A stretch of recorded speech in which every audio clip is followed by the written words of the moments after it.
नमस्कार साथियों, आप सभी का एक बार फिर से देव विद्यापीठ चैनल पर स्वागत करते हैं।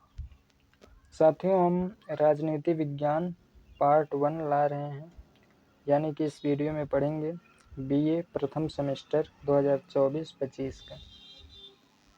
ठीक है, तो यूनिट फर्स्ट हम पढ़ने जा रहे हैं। इससे पहले हमने सिलेबस आपको बता दिया है क्या क्या आपको पढ़ना है। ठीक, तो आज हम स्टार्ट करने वाले हैं यूनिट फर्स्ट का, जो हमने सिलेबस में बताया था। भारतीय राष्ट्रीय आंदोलन का जन्म, वृद्धि, राजनीतिक प्रवृत्ति, इसी के बारे में पढ़ने वाले हैं आज इस वीडियो में। तो चलिए हम शुरू करते हैं। सबसे पहले आप समझ लीजिए राष्ट्रीय आंदोलन का अर्थ होता क्या है।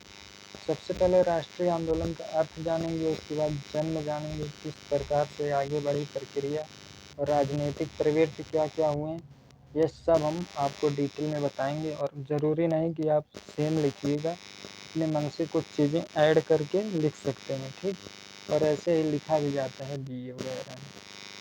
तो चलिए देखते हैं राष्ट्रीय आंदोलन का अर्थ क्या होता है।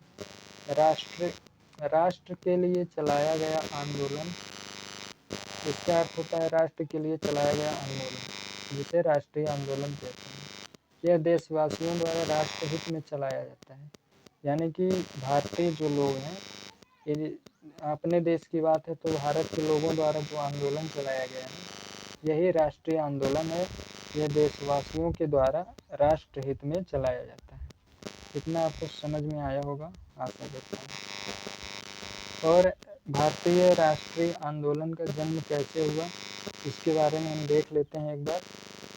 16वीं शताब्दी में ब्रिटिशर्स भारत के सूरत में व्यापार करने के उद्देश्य से आए। ठीक, 16वीं शताब्दी में 1608 में आए थे, लेकिन उसे 16वीं शताब्दी कहेंगे। लगभग 1608 में आए थे, जिसे 16वीं शताब्दी कहा गया। ठीक है, 16वीं शताब्दी में ब्रिटिशर्स में, यानी कि जो अंग्रेज लोग हैं, ब्रिटेन के जो लोग हैं, उन्हें जैसे इंडिया के लोगों को इंडियन कहते हैं या भारतीय कहते हैं, वैसे ब्रिटेन के लोगों को ब्रिटिशर्स कहते हैं। ठीक, तो ब्रिटेन से वो लोग भारत में व्यापार करने के लिए आए। कहाँ? सूरत नाम की बंदरगाह है गुजरात में, वहाँ पे आए। ठीक, सूरत में उन्होंने एक कंपनी स्थापित किया। व्यापार का सदैव मकसद होता है लाभ कमाना, चाहे आप इन भारतीय बाजार में देखें या कहीं भी देखें, इनका बस एक ही मकसद होता है लाभ कमाना। लाभ कमाने के लिए वे किसी भी हद तक जा सकते थे।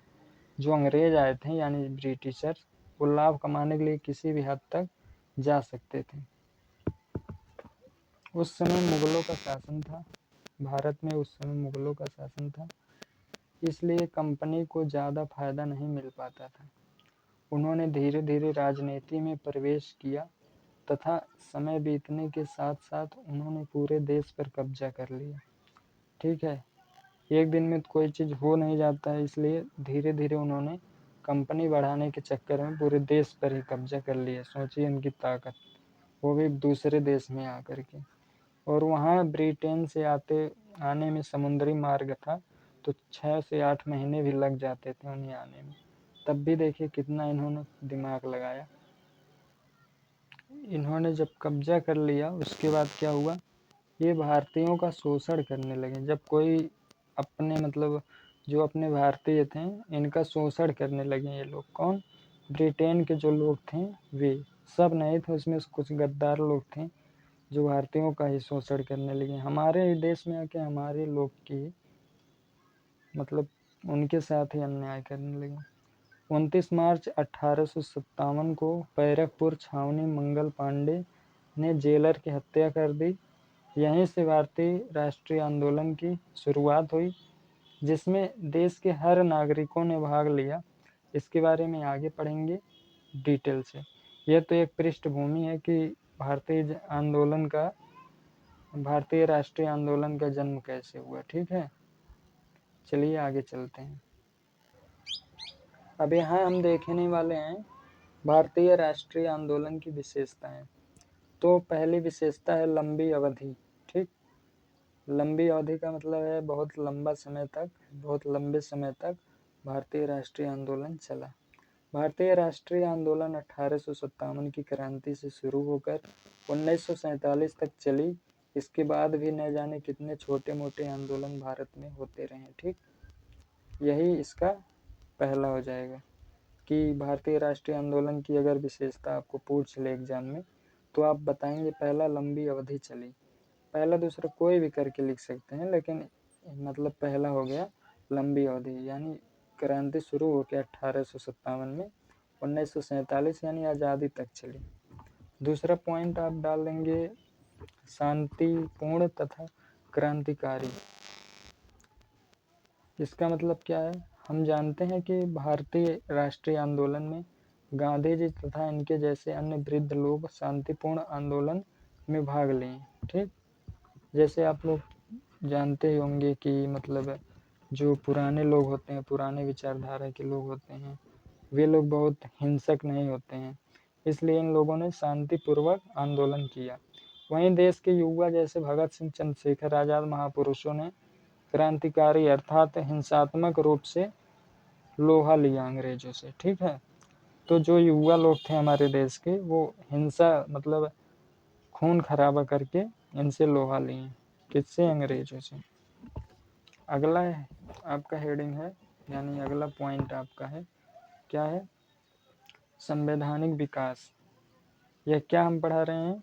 भारतीय राष्ट्रीय आंदोलन की विशेषता। संवैधानिक विकास। जब भारतीय राष्ट्रीय आंदोलन जारी थी, तो अंग्रेजों द्वारा बनाए गए कानूनों का बहिष्कार किया जा रहा था।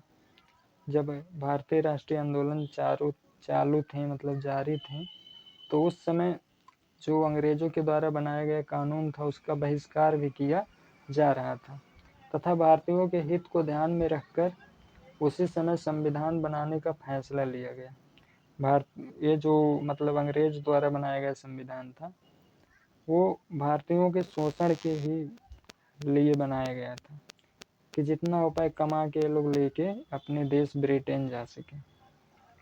तो भारतीयों ने सोचा कि इसका हम लोग को अपने हिसाब से कानून बनाना चाहिए, तो इसी को संवैधानिक विकास कहा गया। ठीक, आगे चलते हैं। विश्वव्यापी रूप, ये क्या है? ये भी समझ लीजिए।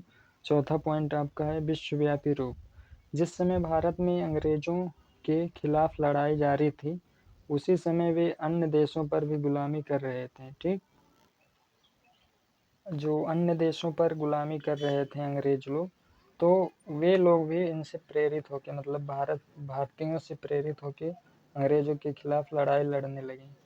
यानी कि जब हम लोग लड़ाई लड़ रहे थे, मतलब हमारे पूर्वज जो थे, जो हमारे आदर्श हैं गांधी जी वगैरह, वो लोग जब लड़ाई लड़ रहे थे, उन्हें देखकर ही विदेश के लोग जो थे, वो भी लोग अंग्रेजों के खिलाफ लड़ाई लड़ने लगे। ठीक, यही चीज़ें बताया गया है। आशा करता हूँ आपको समझ में आ गया होगा। तो इसी तरह से हम लोग 8 यूनिट जो हमने बताए हैं सिलेबस में बीए के, उसके बारे में 8 यूनिट हम पढ़ेंगे एक एक वीडियो करके, और नेक्स्ट वीडियो में इसका दूसरा पार्ट आएगा, उसमें हम पूरा पहला यूनिट ख़त्म करेंगे। तो मिलेंगे नेक्स्ट वीडियो में, तब तक के लिए जय हिंद।